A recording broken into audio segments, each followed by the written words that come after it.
आकाशवाणी गोरखपुर से प्रादेशिक समाचार।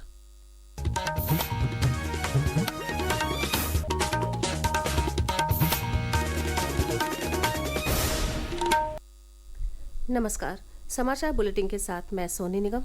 पहले मुख्य समाचार। प्रदेश के उच्च शिक्षा मंत्री योगेंद्र उपाध्याय ने ग्रेटर नोएडा में भारत शिक्षा एक्सपो का किया शुभारंभ। कहा, शिक्षा को संस्कार और रोजगार से जोड़ती है नई शिक्षा नीति। प्रदेश में उपचुनाव को लेकर प्रचार प्रसार हुआ तेज। सपा प्रमुख अखिलेश यादव ने मुरादाबाद की कुंदरकी विधानसभा क्षेत्र में की जनसभा। सीसामऊ सीट को लेकर भाजपा ने की बैठक। प्रयागराज में लोक सेवा आयोग के बाहर छात्रों ने किया प्रदर्शन। पीसीएस समेत आरओ एआरओ की प्रारंभिक परीक्षा एक दिन एक शिफ्ट में कराने की उठाई मांग। अमरोहा के गंगाधाम तिगरी में और गाजियाबाद के गढ़मुक्तेश्वर में कार्तिक पूर्णिमा मेला हुआ शुरू। गंगाधाम तिगरी में 11,000 दीप जलाकर उतारी गई मां गंगा की आरती। और इटावा के लालपुरा में एक सर्राफा कारीगर ने की पत्नी और 3 बच्चों की जहरीला पदार्थ खिलाकर हत्या। आत्महत्या करने के प्रयास में हुआ गिरफ्तार। अब समाचार विस्तार से। प्रदेश के उच्च शिक्षा मंत्री योगेंद्र उपाध्याय ने कल ग्रेटर नोएडा स्थित India expo centre and mart में भारत शिक्षा एक्सपो का शुभारंभ किया। ये एक्सपो कल तक चलेगा। एक्सपो के उद्घाटन सत्र को संबोधित करते हुए उच्च शिक्षा मंत्री योगेंद्र उपाध्याय ने कहा कि नई शिक्षा नीति का उद्देश्य शिक्षा को संस्कार, रोजगार और तकनीक से जोड़ना है। उन्होंने कहा कि ये एक्सपो दुनिया भर के विश्वविद्यालयों को एक मंच पर लाकर शिक्षा में नवाचार और नई सोच को बढ़ावा देने का प्रयास है। नवाचार को प्रोत्साहन दिया जा रहा है नई शिक्षा नीति। एआई सेंटर्स बन रहे हैं, तकनीक से तेजी से जोड़ा जा रहा है नई शिक्षा नीति के द्वारा। अभी हाल में ही 3 नए सेंटर, एक तो रोपड़ में आईआईटी, वो एग्रीकल्चर के इंटेलिजेंस से जोड़ा गया है। ऐसे ही कानपुर में आईआईटी स्मार्ट सिटी, नगर के विकास, इससे जोड़ा गया है। केजी टू पीजी एक शिक्षा का सेंटर बने। हाल में हमारे मुख्यमंत्री जी ने उनके मार्गदर्शन में उच्च शिक्षा विभाग ने उत्तर प्रदेश में 6 ऐसे शहर सेलेक्ट किए हैं जहां पर केजी टू पीजी का पूरा कैंप शिक्षा का एक जगह होगा। प्रदेश में 9 विधानसभा सीटों पर 20 नवंबर को होने वाले उपचुनाव के लिए चुनाव प्रचार तेज हो गया है। समाजवादी पार्टी के राष्ट्रीय अध्यक्ष अखिलेश यादव ने कल मुरादाबाद की कुंदरकी विधानसभा सीट पर सपा प्रत्याशी मोहम्मद रिजवान के समर्थन में जनसभा को संबोधित किया। अखिलेश यादव ने कहा कि भाजपा सरकार जनता से किए गए अपने वादों को पूरा करने में विफल रही है। उधर भारतीय जनता पार्टी के प्रदेश अध्यक्ष भूपेंद्र सिंह चौधरी ने कानपुर में सीसामऊ विधानसभा उपचुनाव को लेकर कल संगठनात्मक बैठक को संबोधित किया। बैठक के बाद पत्रकारों से बातचीत करते हुए श्री चौधरी ने कहा कि भाजपा एक कार्यकर्ता आधारित संगठन है। उन्होंने कहा कि पार्टी के कार्यकर्ता सरकार के कार्यों का लेखा जोखा लेकर जनता के बीच जाएंगे। प्रदेश में 9 विधानसभा सीटों पर होने वाले उपचुनाव में कानपुर की सीसामऊ सीट पर भाजपा और सपा प्रत्याशी के बीच कड़ा मुकाबला देखने को मिल रहा है। इस सीट पर भाजपा और सपा के वरिष्ठ नेता अपने अपने प्रत्याशी के लिए जमकर चुनाव प्रचार कर रहे हैं। एक रिपोर्ट।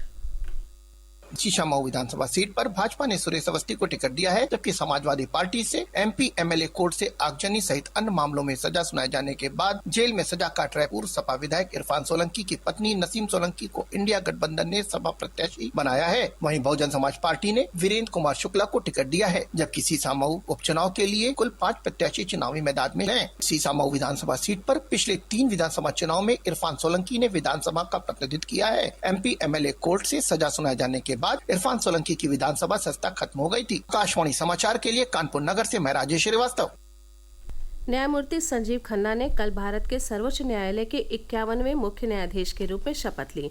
राष्ट्रपति द्रौपदी मुर्मू ने राष्ट्रपति भवन में एक समारोह में उन्हें मुख्य न्यायाधीश के रूप में शपथ दिलाई। न्यायमूर्ति संजीव खन्ना ने न्यायमूर्ति DY चंद्रचूड़ का स्थान लिया है, जो एक दिन पूर्व सेवानिवृत्त हो गए। इस समारोह में उपराष्ट्रपति जगदीप धनखड़, प्रधानमंत्री नरेंद्र मोदी, कई केंद्रीय मंत्री और सर्वोच्च न्यायालय के न्यायाधीश सहित अन्य लोग शामिल हुए।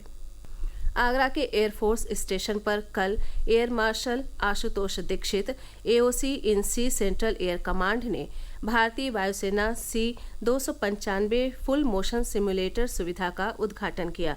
ये सिमुलेटर पायलटों को पैराड्रॉपिंग, पैराट्रूपिंग और आपदा राहत सहित अन्य मिशनों का अनुकरण करके यथार्थवादी वातावरण में प्रशिक्षण देने में सक्षम बनाता है।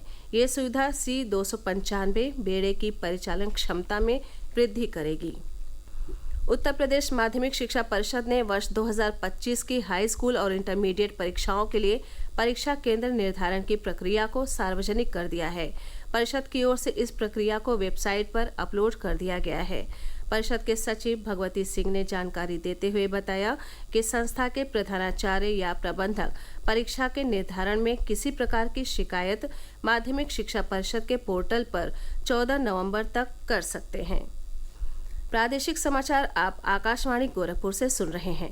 ये समाचार बुलेटिन हमारे YouTube channel AIR news Gorakhpur और X हैंडल AIR न्यूज़_GKP पर भी उपलब्ध है। उत्तर प्रदेश PCS प्री 2024 और RO-ARO प्री 2023 की परीक्षा एक दिन और एक शिफ्ट में ही कराए जाने की मांग को लेकर कल प्रयागराज में प्रतियोगी परीक्षा के छात्रों ने उत्तर प्रदेश लोक सेवा आयोग के सामने धरना प्रदर्शन किया। धरने के दौरान प्रदर्शनकारी छात्रों के साथ पुलिस की झड़प भी हुई। उधर आयोग के प्रवक्ता ने स्पष्ट किया है कि परीक्षा की शुचिता और गुणधर्मिता सुनिश्चित करने के उद्देश्य से चयन प्रक्रिया निर्धारित की गई है। उन्होंने बताया कि परीक्षा की व्यवस्था में ये बदलाव सुप्रीम कोर्ट के आदेश के दायरे में किया गया है। PCS प्री की परीक्षा 7 और 8 दिसंबर को प्रस्तावित है। वहीं RO-ARO प्रारंभिक परीक्षा 2023 22 और 23 दिसंबर को कराई जानी है। अमरोहा के गंगाधाम तिगरी और गाजियाबाद के गढ़मुक्तेश्वर में कल से कार्तिक पूर्णिमा मेला शुरू हो गया। अमरोहा में इसका उद्घाटन प्रदेश के पर्यावरण और वन राज्य मंत्री KP मलिक ने गंगा में दुग्धाभिषेक करके किया। इस मौके पर 11,000 दीप जलाकर गंगा आरती की गई। कार्तिक पूर्णिमा मेले का मुख्य स्नान 15 नवंबर को होगा। अयोध्या में प्रसिद्ध कार्तिक पूर्णिमा मेले के दूसरे चरण की पंचकोसी परिक्रमा कल से शुरू हो गई। ये आज दोपहर 11:38 तक चलेगी। प्रशासन ने पंचकोसी परिक्रमा के लिए व्यापक स्तर पर सुरक्षा के प्रबंध किए हैं। हमारे प्रतिनिधि की एक रिपोर्ट। पंचकोसी परिक्रमा तो कल दोपहर 1:54 पर देवोत्थानी एकादशी के शुभ मुहूर्त लगते ही श्रद्धालुओं ने उठा ली और सारी रात परिक्रमा अपनी गति से चलती रही। किंतु उदया तिथि की मान्यता रखने वाले खासकर नगरीय श्रद्धालुओं ने आज ब्रह्म मुहूर्त से परिक्रमा उठाई। 18 किलोमीटर लंबे परिक्रमा मार्ग पर लगातार धार्मिक जयघोष गूंज रहे हैं। इस बार रामलला के अपने भवन में स्थापित होने और प्राण प्रतिष्ठा महोत्सव का उल्लास हर परिक्रमार्थियों के चेहरे पर झलक रहा है। तन्मय सोनी, आकाशवाणी समाचार, अयोध्या। उधर मथुरा वृंदावन में भी अक्षय नवमी व देवोत्थान एकादशी की परिक्रमा हो रही है। वहां लाखों की संख्या में श्रद्धालु परिक्रमा कर रहे हैं।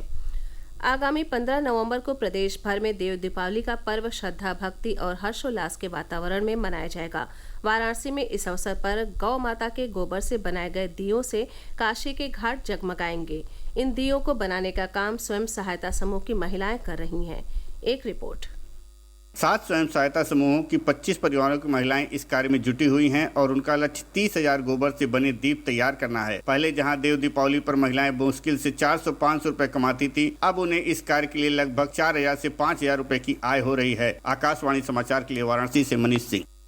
इटावा कोतवाली क्षेत्र के लालपुरा में एक सर्राफा कारीगर द्वारा अपनी पत्नी और 3 बच्चों की जहरीला पदार्थ खिलाकर हत्या कर दिए जाने की खबर है। पत्नी और बच्चों की हत्या करने के बाद आत्महत्या करने के प्रयास में पति को पुलिस ने गिरफ्तार कर लिया। इटावा पुलिस घटना का कारण पता लगाने में जुटी हुई है। छठ पूजा के बाद अपने गंतव्य को वापस जाने वाले यात्रियों की सुविधा के लिए भारतीय रेलवे द्वारा विभिन्न स्टेशनों से स्पेशल ट्रेनें चलाई गईं। इसी क्रम में कल पूर्वोत्तर रेलवे द्वारा अलग अलग रूटों से 43 विशेष ट्रेनों का संचालन किया गया। अंत में मुख्य समाचार एक बार फिर। प्रदेश के उच्च शिक्षा मंत्री योगेंद्र उपाध्याय ने ग्रेटर नोएडा में भारत शिक्षा एक्सपो का किया शुभारंभ। कहा, शिक्षा को संस्कार और रोजगार से जोड़ती है नई शिक्षा नीति। प्रदेश में उपचुनाव को लेकर प्रचार प्रसार हुआ तेज।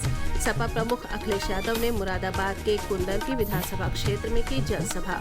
सीसामऊ सीट को लेकर भाजपा ने की बैठक। प्रयागराज में लोक सेवा आयोग के बाहर छात्रों ने किया प्रदर्शन।